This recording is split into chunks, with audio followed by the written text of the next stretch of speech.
Bonjour à tous. Lorsqu'on s'intéresse à la photographie, on doit surveiller de près ce qui se passe au cinéma. Car si le cinéma a su développer avec son propre langage et spécificité, il ne faut jamais oublier que la base reste un enchaînement d'images arrêtées diffusées à une certaine cadence. La magie, c'est la persistance rétinienne qui s'en occupe. Au début du XXe siècle, quand il était encore temps de théoriser cet art nouveau du cinéma, on doit à un réalisateur russe un effet qui porte son nom, l'effet Koletchov. Et il n'est pas inintéressant de voir si on peut appliquer cet effet à la photographie. C'est parti.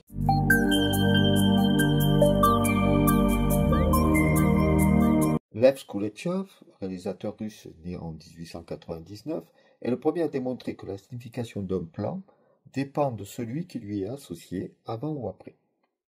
Autrement dit, si vous placez par exemple un plan signifiant de la joie suivi d'un plan d'un visage plutôt inexpressif, le spectateur va pourtant trouver que le visage exprime aussi de la joie.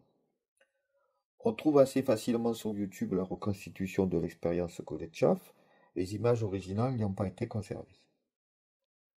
Dans son expérience, Koletchov montre un gros plan neutre de l'acteur Ivan Mojuskine, qu'il associe à trois autres plans d'expression différentes. Une assiette de soupe, une jeune fille dans un cercueil, une femme étendue lascive sur un canapé. Les spectateurs ont alors vu dans le jeu de l'acteur de la faim, de la tristesse, du désir, alors que le gros plan était le même à chaque fois. C'est le montage qui trompe le spectateur. On trouve également un exemple très parlant avec l'interview d'Alfred Hitchcock qui nous prouve que si on place avant le visage souriant d'un vieil homme l'image d'une mère et son bébé ou une femme lascive, on n'obtient pas du tout la même perception. Le montage donne du sens, nous trompe.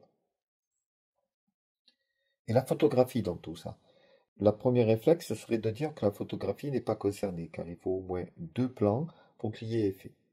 Or, souvent, une photographie existe seule, et même dans le cadre d'une série, les photos ne s'enchaînent pas forcément. Le deuxième réflexe serait de tomber dans la facilité de parler du roman photo. Là, oui, en effet, on retrouve le montage cinématographique, car s'il n'y a pas la nécessité de multiplier les images pour donner l'illusion du mouvement, il faut donner du sens à chaque image, et chaque nouvelle image dépend forcément des précédentes. Bon, l'effet Koletchov s'applique aisément à tout art visuel faisant appel au découpage, à la narration sous forme de séquences.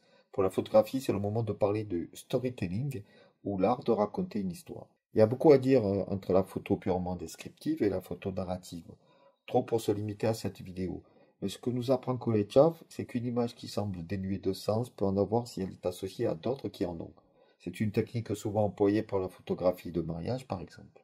Une photo en gros plan des alliances, avant ou après une photographie d'un couple souriant, et tout le monde sait que la joie vient de la cérémonie maritale. Et une seule photo? Là, on ne parle plus de l'effet Koletchov, puisqu'il n'y a pas de séquence. Mais une seule photographie peut raconter une histoire. Et si elle ne doit pas toujours le faire, quand elle le fait, elle est d'autant plus forte.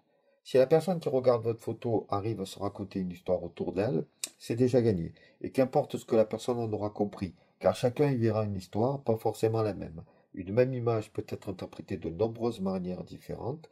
L'histoire est dans l'esprit de celui qui regarde, pas dans celui du photographe. Car la photographie est un art visuel, il ne faut pas trop la légender. Mais comme déjà dit, il faudra revenir plus longuement sur le storytelling. En attendant, gardez en tête cet effet Koletchov et qu'il faut donner du sens à vos photographies. Elles n'en seront que plus fortes. À bientôt pour juste une mise au point.